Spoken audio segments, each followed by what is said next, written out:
Welcome, future millionaire. Today we're going to talk about the difference between assets and liabilities. Most people hear words like assets and liabilities and immediately think finance is complicated. Balance sheets, accounting, business terms, rich people language. But the truth is, understanding assets and liabilities is one of the simplest financial lessons you'll ever learn. And once you understand it, you start seeing money differently forever. Because this single idea explains why some people become financially free while others stay trapped working their entire lives. The scary part is that millions of people spend years buying liabilities while believing they're building wealth. And society encourages it. People get praised for expensive purchases, rewarded for looking successful, celebrated for lifestyles they often can't actually afford. Meanwhile, real wealth quietly grows in the background where almost nobody is paying attention. So in this video, we're going to break down the real difference between assets and liabilities, using simple real-world examples anyone can understand. And by the end, you may start questioning some of the financial decisions people normalize every single day. So let's make this incredibly simple. An asset puts money into your pocket. A liability takes money out of your pocket. That's it. That's the core idea. If something consistently earns you money, increases in value, or creates income, it's usually an asset. If something constantly costs you money, loses value, or drains your finances, it's usually a liability. But here's where things get interesting. The biggest financial mistakes happen because people confuse liabilities for assets, especially when emotions get involved. Take cars, for example. Many people think buying an expensive car is a sign of wealth, and socially, it often is. People see luxury cars and immediately assume the owner is successful. But financially, most cars are liabilities. The moment you drive a new car off the lot, its value starts dropping. Then come the monthly payments, fuel, insurance, repairs, maintenance, registration, and suddenly that asset is quietly draining money every single month. Now, does that mean buying a car is always bad? Of course not. Cars are useful, necessary for many people, but usefulness and profitability are not the same thing. That's an important distinction. Something can improve your lifestyle while still being a liability financially. And understanding that difference changes how people make decisions. Now let's compare that to a real asset. Imagine someone buys a small rental property. Every month, tenants pay rent. That property generates income. And over time, the property may also increase in value. That means the owner potentially benefits in two ways: monthly cash flow and long-term appreciation. That's why real estate is often considered an asset. Not because houses magically create wealth, but because certain properties can consistently put money into your pocket. And this is where financially successful people think differently. Average consumers often focus on appearance. Wealthy people often focus on cash flow. They ask, will this make me money later or cost me money later? That one question alone can completely change someone's financial future. Now here's something most people never realize. Many liabilities are designed to feel emotionally rewarding. That's why people keep buying them. Expensive phones, designer clothes, luxury watches, massive houses. People often buy these things because they create status, excitement, or validation. And companies understand this psychology perfectly. Modern advertising rarely sells products. It sells identity, confidence, attention, success, belonging. That's why people emotionally attach wealth to appearances. But looking rich and being rich are very different things. Someone can wear expensive clothes and still live paycheck to paycheck. Someone can drive a luxury car while drowning in debt. And someone can appear financially normal while quietly owning income, producing assets worth millions. Real wealth is often invisible. That's what makes it so misunderstood. Now let's talk about houses, because this is where people get confused. Many people automatically believe their house is an asset, and technically, sometimes it can be, but not always. If a house constantly costs money without producing income, it may behave more like a liability. Mortgage payments, property taxes, maintenance, repairs, utilities, insurance. These expenses never stop. Now, if the property significantly increases in value over time, that can absolutely help build wealth.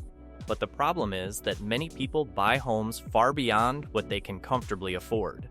Then, the house begins controlling their entire financial life. They become trapped by payments. Financial stress increases. Opportunities disappear because all their income goes toward maintaining one lifestyle purchase. Again, this doesn't mean owning a home is bad. The point is to understand financial reality instead of emotional marketing. Because banks, advertisers, and companies benefit when people confuse liabilities with assets. The more people spend emotionally, the more profitable the system becomes. And this leads to one of the biggest mindset differences between rich people and poor people. Poor and middle-class people often buy liabilities first and hope wealth comes later.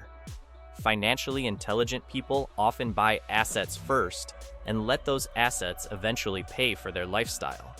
That's a completely different approach to money. One focuses on consumption. The other focuses on ownership. And ownership changes everything. Because assets can continue paying you long after the original work is done. Think about someone who builds a YouTube channel.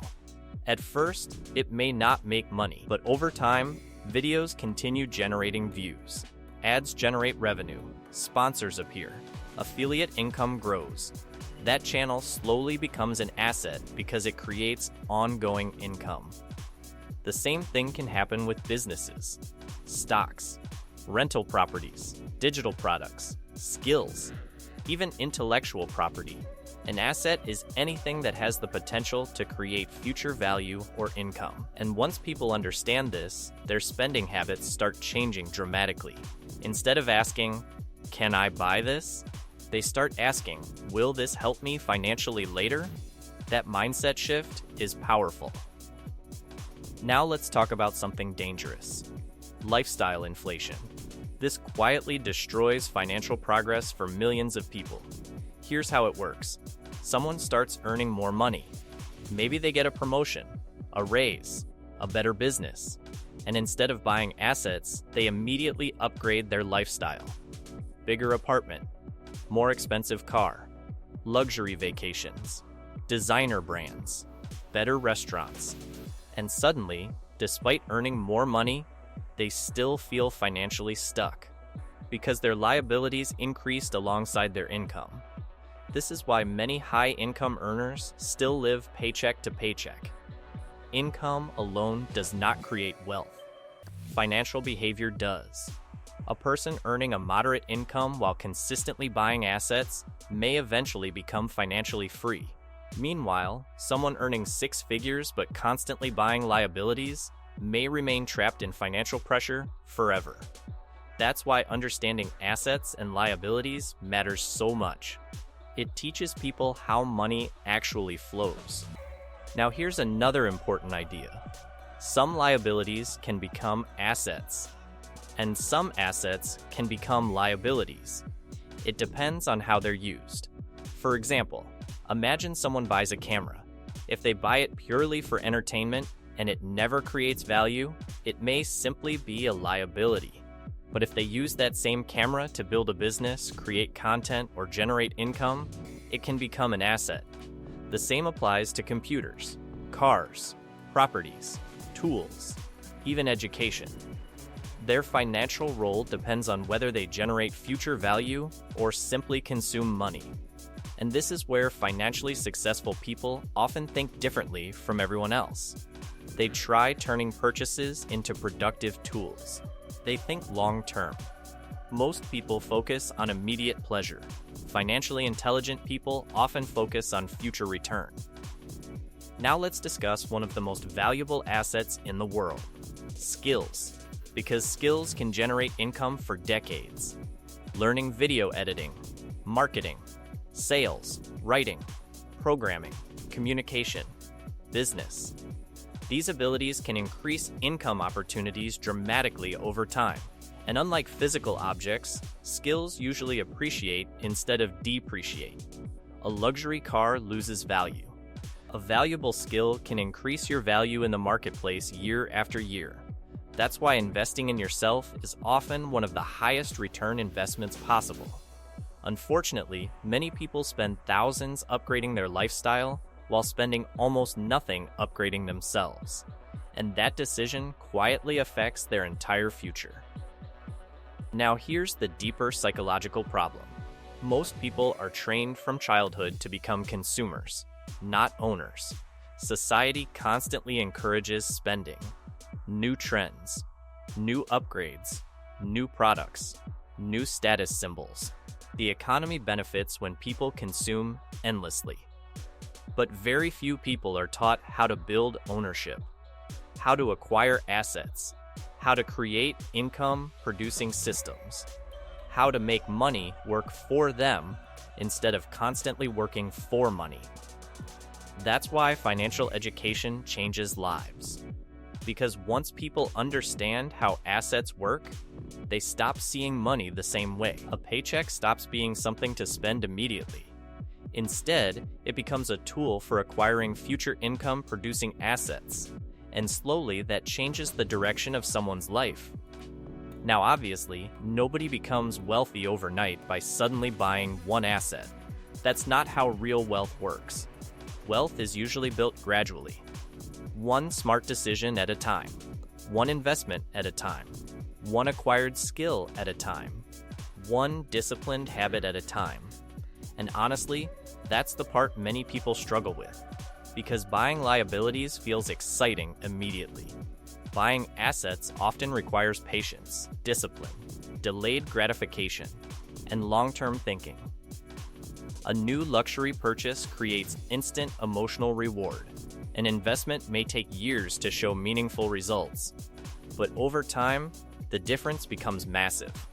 One path creates temporary excitement, the other creates long-term freedom. And freedom is ultimately what most people actually want, not just expensive things. People want less stress, more control over their time, more choices, more security, the ability to live without constantly worrying about money. That's what assets can eventually provide. Because every income-producing asset creates leverage, and leverage changes how life feels. Instead of trading time directly for survival forever, assets begin helping carry financial weight. That's why financially successful people become obsessed with ownership. Ownership creates independence. Now, this doesn't mean you should never enjoy life or buy things you love.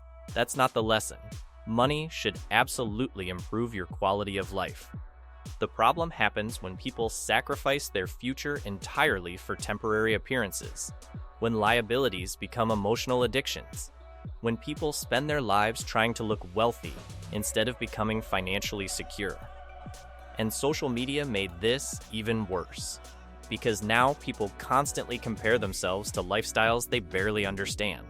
They see highlights, not debt, luxury, not stress, appearance, not financial reality.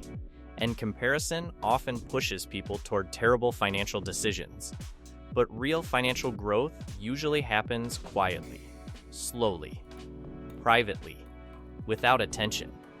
That's why many truly wealthy people look surprisingly ordinary, because their focus is not on impressing strangers. It's on building systems that create long-term freedom. And honestly, that may be one of the most important financial lessons anyone can learn. Assets buy freedom. Liabilities often buy appearances. And confusing the two can cost people decades of financial progress. So the next time you buy something, ask yourself one simple question. Will this put money into my pocket or take money out of it? That one habit alone can completely change the way you think about money. Because financial intelligence is not really about complicated formulas or accounting terms. It's about understanding how your decisions shape your future over time. Small decisions repeated consistently eventually become lifestyles. And lifestyles eventually become financial realities. So, if you want to build wealth, stop focusing only on how much money you earn. Start paying attention to where your money goes. Because at the end of the day, wealth is often built by what people own, not just what they make. And the earlier someone understands the difference between assets and liabilities, the faster they begin seeing money in a completely different way. If you enjoyed this video and want more content about money, psychology, and financial freedom, subscribe to the channel. Because understanding money isn't about becoming obsessed with wealth, it's about gaining control over your future.